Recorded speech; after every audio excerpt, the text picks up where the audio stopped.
Hey guys, welcome back to Fantasy Tipped. My name is Julian, and in today's episode, we're just continuing our series of episodes talking about each individual NHL team and talking about their players. And I'm going to talk about if I think you should draft that player in fantasy based on where they're currently being drafted, or if you should avoid those players. This week's episode is about the Columbus Blue Jackets, and unfortunately, I don't have a Columbus Blue Jackets jersey to put behind me. I do accept donations. I'm just kidding, of course. Without further ado, guys, let's jump into what I project Columbus's lines to look like this year. On the top line, I project Laine, Roslovic, Bjorkstrand, second line, Nyquist, Domi, Voracek, third line, Jenner, Texier, and Foodie. On defense, Werenski, Boqvist, Bean, Kukin, Gavrikov, and Peak. In nets, we have Merzlikins and Korpisalo, and I just like to take one moment for Merzlikins, 24 years old, passed away this summer, and it's so unfortunate, so sad. He was such an icon in the Latvian community. He's one of only a handful of Latvian players in the NHL. He's definitely a role model. I really liked him as a player. I thought he was an excellent personality. I thought he was a great person, and he's definitely going to be missed. Without further ado, let's jump into the players I'm going to be talking about, and they're going to be listed in order of where they're currently being drafted in Yahoo Drafts. So first on the list is Zach Werenski, currently being drafted around 113, 83% owned, so he's owned the vast majority of leagues.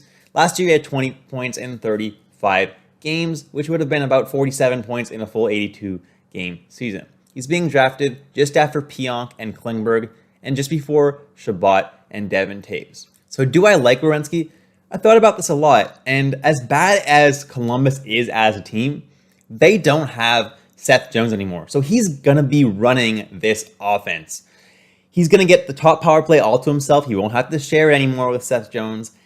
And he should put up a really strong season. He's realistically the best player they have on this team. And yeah, he's not a defenseman that blocks a lot of shots like a Shabbat or a Devin Taves, but he's still going to do very, very well in actual offensive numbers. Next on Yahoo's list, drafted around 132.3, is Patrik Laine, who had a really terrible season last year. He was traded from Winnipeg to Columbus, and everyone thought he was going to do a lot better. You know, he knew environment. That's what he wanted, right?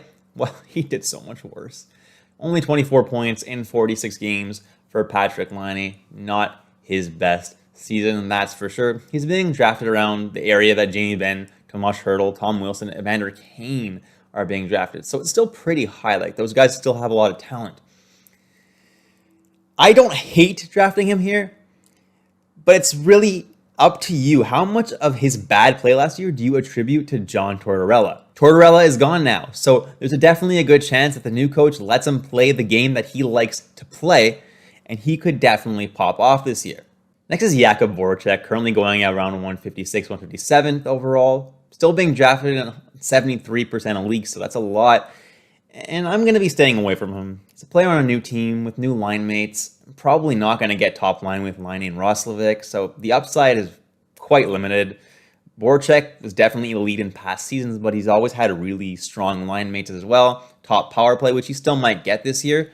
But I don't necessarily see him doing that well unless he does get that top line spot with Laine and Roslovic. So we can wait until training camp to see. Otherwise, I'm staying away from Voracek altogether.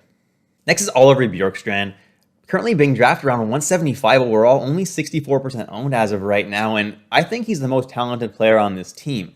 He should get that top line with Laine and Roslovic, so he should have some pretty good line mates this year. And he shoots the puck a lot, which is nice. Last year, he ended up 46th in the whole league in shots on goal, so he has a safe floor there. And as far as Blue Jackets go, in my opinion, he's the biggest steal. Next are Elvis Merzlikins and Merzlikins Korpisalo, the Columbus Blue Jackets goalie. Korpisalo is rated the 33rd goalie in terms of ADP, and Merzlikins is the 47th goalie. If either of these guys are your goalies, you did something wrong. They're going to have a timeshare on a bad team. They're going to probably play 50% of the games each, and they're not going to win that many games. So on top of not winning a lot of games, they're only going to be starting half the games. So it's just really not worth it. I much prefer drafting a guy like Cal Peterson in a similar range, actually going later than them in the majority of drafts. That being said, I do love Merzlikins' statement that he wants to win the Vezina this year for Matiss Kivlenieks. I think that's really nice to see. And maybe Merzlikins will have an amazing season. Who knows? I'd love to see that happen.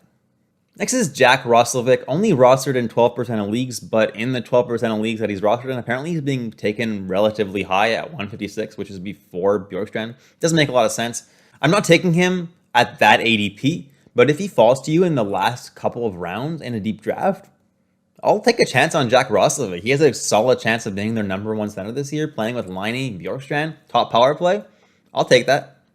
Next is Adam Boqvist, and that's a no for me. I'm not interested in an unproven #2D on a bad team. Does he even get second power play, or will that be Jake Bean? Like, there's too many questions, and I don't really like Columbus' second power play anyway, so I'm staying away from this guy. Next is Max Domi, who is not really being drafted in the majority of leagues, only owned in 7% of leagues. I don't hate Domi. He definitely is a talented player. I just don't love him either. He should slot in beside Nyquist and Voracek, which is good. But I don't see him producing enough to merit really owning in majority of leagues. That being said, though, if he does start to pop off at the beginning of the season, I definitely pick him up because we know how good he can be. He scored 70 points with Montreal just a couple of seasons ago. And that's it, guys. You've reached the end of the video. Thank you so much for watching all the way through. I really appreciate it. Thank you so much. Leave a like, subscribe, hit that notification bell. And that's it for this video, guys. I'll catch you in the next one.